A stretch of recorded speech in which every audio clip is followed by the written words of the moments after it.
Habakkuk chapitre 3. Prière d'Habakkuk le prophète sur le mode des complaintes. Éternel, j'ai entendu ce que tu as annoncé. Je suis saisi de crainte. Accomplis ton œuvre dans le cours des années, ô Éternel. Dans le cours des années, manifeste-la. Mais dans ta colère, souviens-toi de tes compassions. Dieu vient de Théman. Le Saint vient de la montagne de Paran. Sa majesté couvre les cieux et sa gloire remplit la terre. C'est comme l'éclat de la lumière, des rayons partent de sa main. Là réside sa force, devant lui marche la peste. Et la peste est sur ses traces. Il s'arrête, et de l'œil il mesure la terre. Il regarde, et il fait trembler les nations. Les montagnes éternelles se brisent. Les collines antiques s'abaissent. Les sentiers d'autrefois s'ouvrent devant lui. Je vois, dans la détresse, les tentes de l'Éthiopie. Et les tentes du pays de Madian sont dans l'épouvante. L'Éternel est-il irrité contre les fleuves? Est-ce contre les fleuves que s'enflamme ta colère, contre la mer que se répand ta fureur, pour que tu sois monté sur tes chevaux, sur ton char de victoire? Ton arc est mis à nu. Les malédictions sont les traits de ta parole. Tu fends la terre pour donner cours au fleuve. À ton aspect, les montagnes tremblent.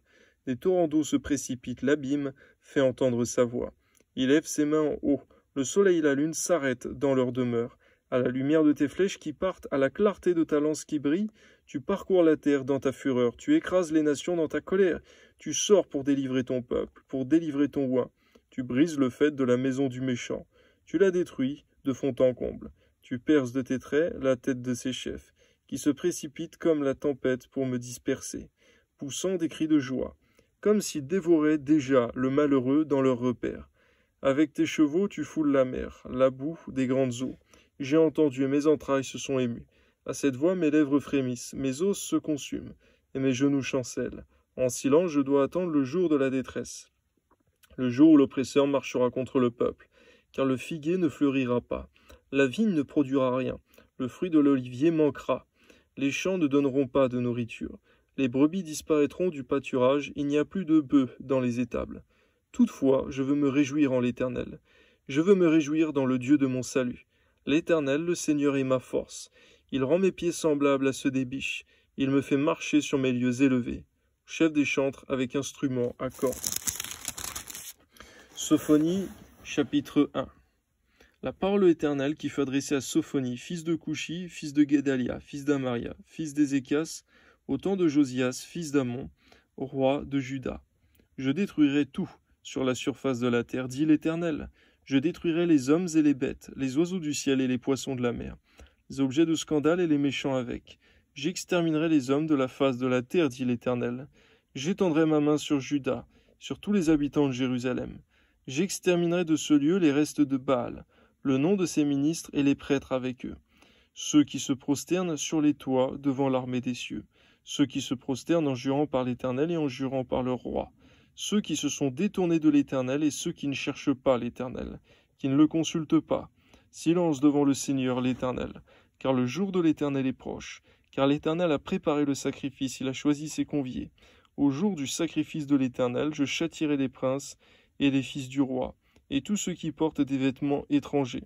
Ce jour-là, je châtierai tous ceux qui sautent par-dessus le seuil, ceux qui remplissent de violence et de fraude la maison de leur maître.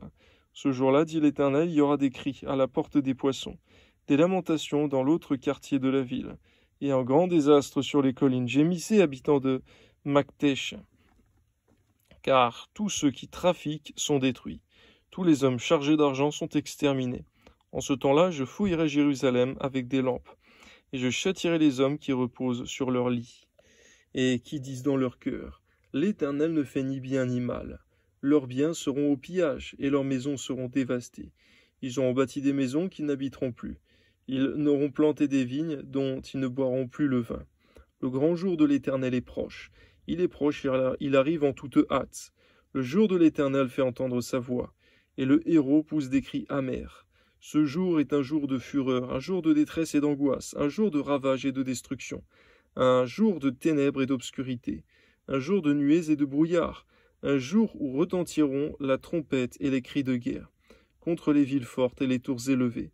Je mettrai les hommes dans la détresse, et ils marcheront comme des aveugles, parce qu'ils ont péché contre l'Éternel. Je répandrai leur sang comme de la poussière, et leur chair comme de l'ordure.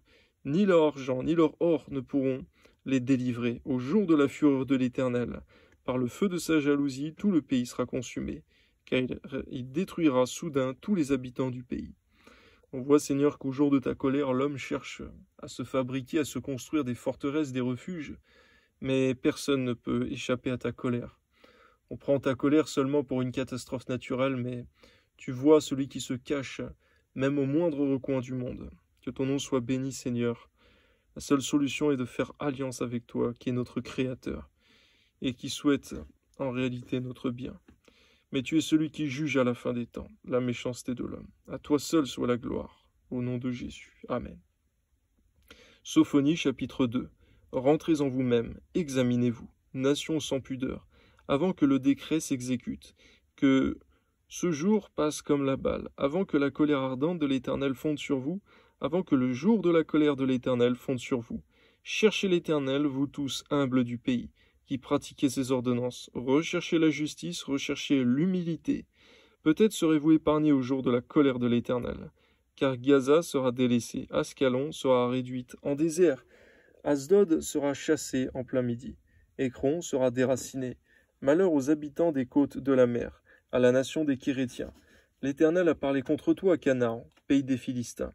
Je te détruirai, tu n'auras plus d'habitants. Les côtes de la mer seront des pâturages, des demeures pour les bergers, et des parcs pour les troupeaux. Ces côtes seront pour les restes de la maison de Juda. C'est là qu'ils paîtront. Ils reposeront le soir dans les maisons d'Ascalon, car l'Éternel leur Dieu ne les oubliera pas, et il ramènera leurs captifs.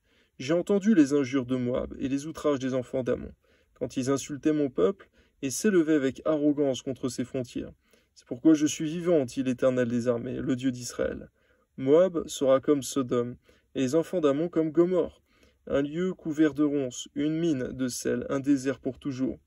Le reste de mon peuple les pillera, le reste de ma nation les possédera. Cela leur arrivera pour leur orgueil, parce qu'ils ont insulté et traité avec arrogance le peuple de l'Éternel des armées. L'Éternel sera terrible contre eux, car il anéantira tous les dieux de la terre, et chacun se prosternera devant lui dans son pays. Dans toutes les îles des nations, vous aussi, Éthiopiens, vous serez frappés par mon épée. Il étendra sa main sur le septentrion et détruira la Syrie. Et il fera de Ninive une solitude, une terre aride comme le désert. Des troupeaux se coucheront au milieu d'elle.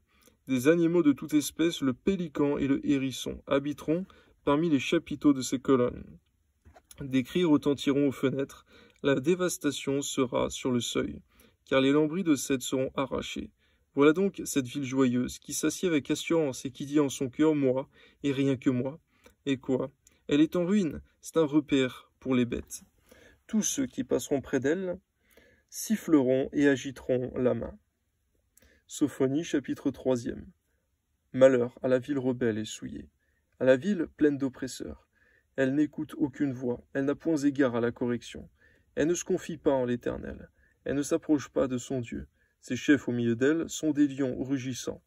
Ses juges sont des loups du soir qui ne gardent rien pour le matin. Ses prophètes sont téméraires, infidèles.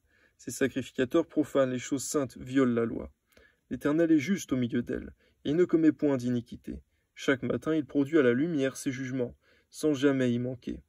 Mais celui qui est inique ne connaît pas la honte. J'ai exterminé des nations, leurs tours sont détruites. J'ai dévasté leurs rues, plus de passants. Leurs villes sont ravagées, plus d'hommes, plus d'habitants. Je disais, si du moins tu voulais me craindre, avoir égard à la correction. Ta demeure ne serait pas détruite. Tous les châtiments dont je t'ai menacé n'arriveraient pas. Mais ils se sont hâtés de pervertir toutes leurs actions. Attendez-moi donc, dit l'Éternel, au jour où je me lèverai pour le butin, car j'ai résolu de rassembler les nations, de rassembler les royaumes, pour répandre sur eux ma fureur, toute l'ardeur de ma colère, car par le feu de ma jalousie tout le pays sera consumé.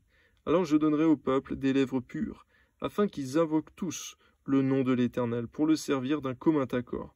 D'au-delà des fleuves de l'Éthiopie, mes adorateurs, mes dispersés, m'apporteront des offrandes. Et ce jour-là, tu n'auras plus à rougir de toutes tes actions, par lesquelles tu as péché contre moi, car alors j'ôterai du milieu de toi ceux qui triomphaient avec arrogance. Et tu ne t'enorgueilliras plus sur ma montagne sainte. Je laisserai au milieu de toi un peuple humble et petit, qui trouvera son refuge dans le nom de l'Éternel. Les restes d'Israël ne commettront point d'iniquité, ils ne diront point des mensonges. et il ne se trouvera pas dans leur bouche une langue trompeuse, mais ils paîtront et se reposeront, et personne ne les troublera. Pousse des cris de joie, fille de Sion, pousse des cris d'allégresse, Israël, réjouis-toi et triomphe de tout ton cœur, fille de Jérusalem. L'Éternel a détourné tes châtiments, il a éloigné ton ennemi, le roi d'Israël. L'Éternel est au milieu de toi, tu n'as plus de malheur à éprouver. Ce jour-là, on dira à Jérusalem, ne crains rien. Sion, que tes mains ne s'affaiblissent pas. L'Éternel ton Dieu est au milieu de toi comme un héros qui sauve. Il fera de toi sa plus grande joie. Il gardera le silence dans son amour. Il aura pour toi des transports d'allégresse. Je rassemblerai ceux qui sont dans la tristesse loin des fêtes solennelles. Ceux qui sont sortis de ton sein, l'opprobre pèse sur eux. Voici en ce temps-là, j'agirai contre tous tes oppresseurs. Je délivrerai les boiteux et je recueillerai ceux qui ont été chassés. Je ferai d'eux un sujet de louange et de gloire dans tout le pays où ils sont en opprobre. En ce temps-là, je vous ramènerai, en ce temps-là, je vous rassemblerai. Car je ferai de vous un sujet de gloire et de louange parmi tous les peuples de la terre, quand je ramènerai vos captifs sous vos yeux, dit l'Éternel. Amen. Merci Seigneur pour ces paroles d'espérance et de consolation que tu donnes à la suite de tes jugements. Toi soit la gloire, Seigneur, tu es un juste juge, tu es bon en tout temps.